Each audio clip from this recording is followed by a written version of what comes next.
Back to you. You're good? Two-time defending Valspar champion. What was it like out there going around on day number one? It's nice to have some fans. Nice to finally be back 2 years after I wanted to be back defending.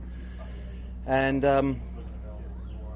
the golf course is as good and as tough as it's ever been. And I played a nice solid round of golf. Got the bogey out the way early and then just played some good golf after that. So pretty happy with that start. You know, it can be treacherous. And all I want to do, I mean, a three-peat has been talked about a lot and will be talked about until I'm done here. And I just want to kind of hang around, which is kind of what I did today. I certainly can't win it today, but I want to hang around. It's a tough thing to do, a three-peat. I think only, 10 guys have done it, something like that. So we'll see what happens.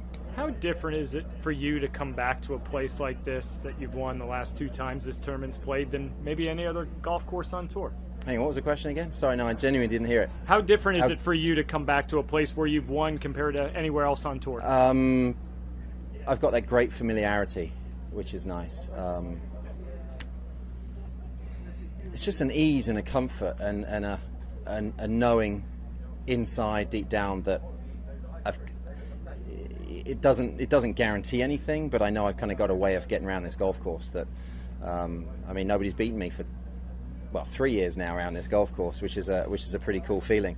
That just sits well, plain and simple. And my ball striking wasn't great yesterday. I didn't hit even some. I missed some shots today. Early on, I struggled a little bit, but it's just that feeling that I've got a way around this golf course, and eventually, it came around, and I showed it shooting a 3-under.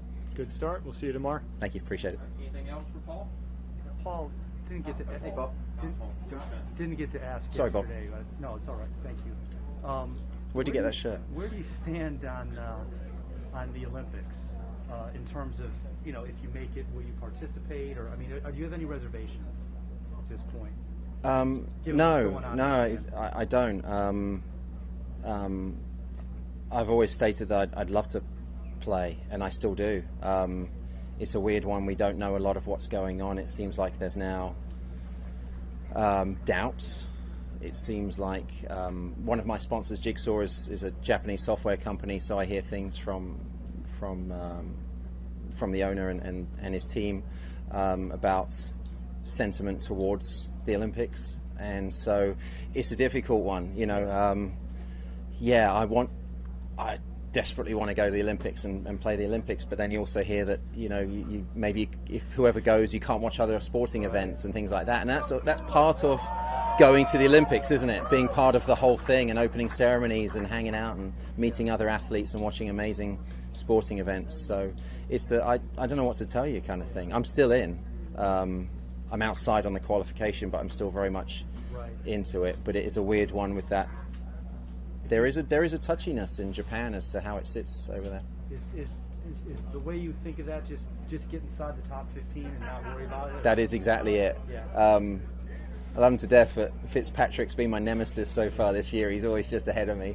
And who else is in there? Tyrrell's in there. Right. And Tyrrell's got COVID this week, so that means he'll be fine when July, August comes around.